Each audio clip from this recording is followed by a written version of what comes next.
Hi, I'm Linda Engel. I'm the Assistant Superintendent for Finance and Operations, and I've been asked to visit with you today a little bit about our past, present, and future for Little Elm and Little Elm ISD relating to our growth and our challenges. You know, it's really hard to believe that it's at the start of the 21st century, Little Elm ISD had about 2,500 students. And then in just 10 short years, we grew to over 6,400 students. And now today, in this year, we're at almost 6,700.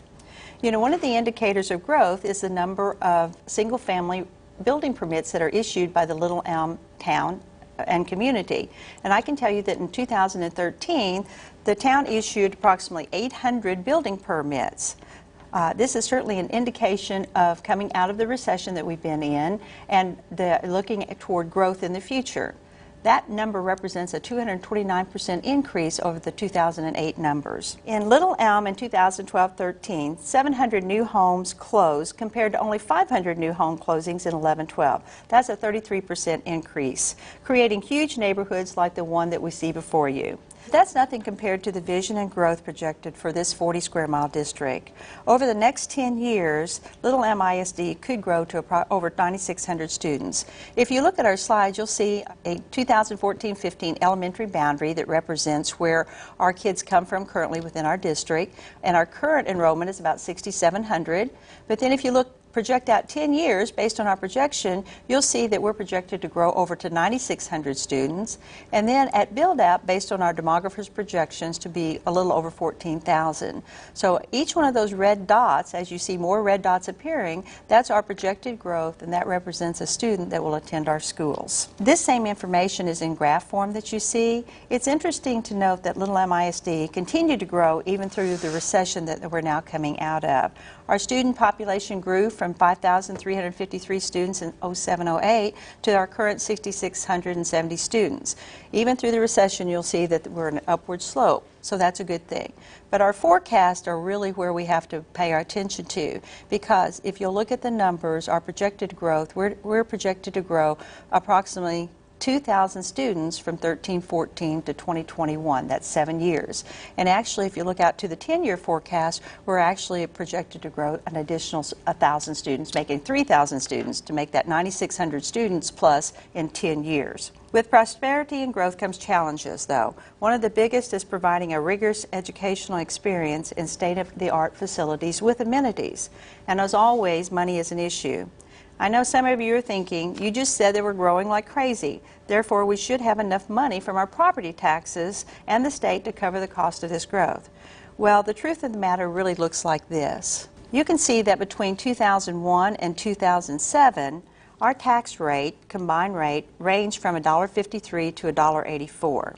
Those were the days whenever we would sit in our office and determine what it would cost to deliver our educational program as well as pay for our operational expenses, and then present that information to the board with the tax rate that would support that, and the board would make a decision as to what the rate should be. That actually stopped in May of 2006 when the Texas Legislature passed House Bill 1. They created a targeted revenue system for funding, and they adjusted our tax rate process as well as calculation. The state required districts to compress maintenance tax rates and then gave them an option to increase the rate above $1.04 for your maintenance and operation, only with voter approval.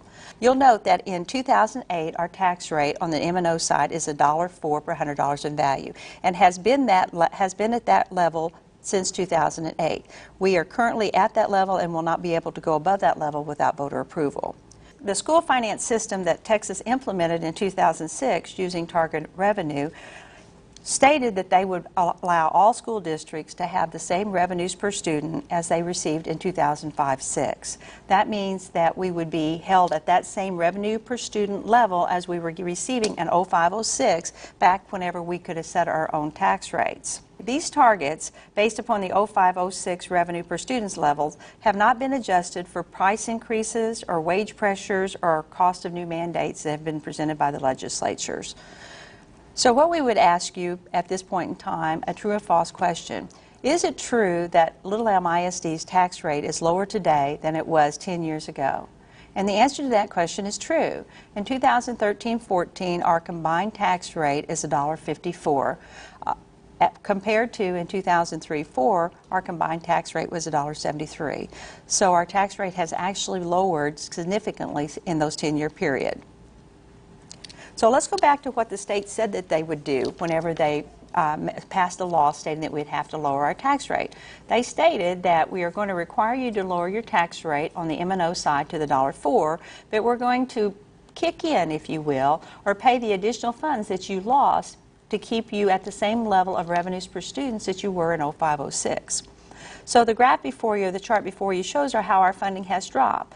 The 2006 funding level is a straight line, whatever it was $7,000 per student in 05-06, then they stated your revenue per student would be $7,000 regardless of however many students you had. But what happened to us then? The problem was compounded in 2011 when the legislature had a $5.4 billion cut over the biennium in our school funding formulas. That reduction impacted Little Elm ISD to the tune of $6.3 million. And then another $1.2 million in 13-14, for a total loss over those 3-year periods of $7.5 million over what our funding level was in 2010-11. Meaning that Little Elm ISD is currently receiving $212.37 less per student today than we received in 10-11. This graphically, you can see this drop in income. The income that we received in 06-07, the amount of students we received, you can see that we lost $2.5 million in 2011. Our funding dropped another $3.7 million in 12, and then another $1.2 million in 13-14. Just showing graphically what kind of impact that had. And then you'll also see the numbers, because if you're like me, you want to see the numbers that make that up. So this slide presents really what our revenues per student were in each one of those years and how much the cut affected us. So even with all of this information I've shared with you, there are a lot of you still thinking, but our property values go up, so therefore you're getting enough money. And Little Elm ISD's budget is going up, but our budget is going up because of the growth we have in students. So our students, we're getting more students, so we receive more money, just not more money per student. Matter of fact, we are not even receiving the amount of money that we were capped at the 2005-06 level, because we're receiving $212.37 less per student than we were receiving in 10-11. So let's look where we spend our money. If you look at our buckets, we have a bucket that says M&O, and we have a bucket that states I&S. On one of the sides of there, we have the maintenance and operation. That tax rate is $1.04 per $100 of value, and we're at the maximum amount that we can have as a tax rate without our voter approving that increase. These dollars are used for our overhead costs. They're used for payroll, utilities, insurance, repairs, transportation, supplies, etc. On the other side, the yellow bucket is the I&S bucket, and it is typically used for your construction projects. It's building your schools, it's to pay for capital improvements, it can be used to purchase buses with, it can be used for technology infrastructure. These dollars are used to pay for bonded indebtedness. Whenever you're asked to come out to vote on a bonded indebtedness election, you're voting for whatever is required as a tax rate relating to that I&S side. There are some limitations on that, and currently we're setting at 50 cents per $100 of value, and that is the maximum amount of I&S tax rate we can have under the current statutes that we're under. It's interesting to note that our last bond election that LEISD held was in 2002. It was for $144.5 million, of which the district still has $21 million of authorized and unissued funds relating to that. Currently, the only way a school district can raise revenues for pay raises or rising insurance costs or higher utility costs or other needs is by increasing the tax rate and by conducting a tax ratification election. When you look at our fund balance, the fund balance on August 31st, 2010 was $16.9 million. Now, we've done a lot of renovation, we've done a lot of innovative things since that particular tax year. But you can see our fund balance has continued to increase in 2011, and 2012, and then we went down just a little bit in 2013. We have backup that shows, really why there was even that little bit of dip in 2013 from 19.8 to 18.2. But basically, the way that we've been able to keep that fund balance strong is because our revenues have been more than we budgeted and our expenditures have been less than we budgeted. So how do we do that? We implement best practices. We actually scrutinize every dollar. Every year is a new year for us. We look at every line item in our budget.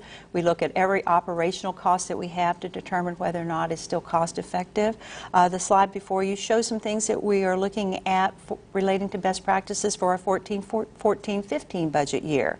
For one thing, we have had a print shop for the last several years. That print shop really is not a productive cost center. It's actually a deficit center to us, so we are discontinuing that.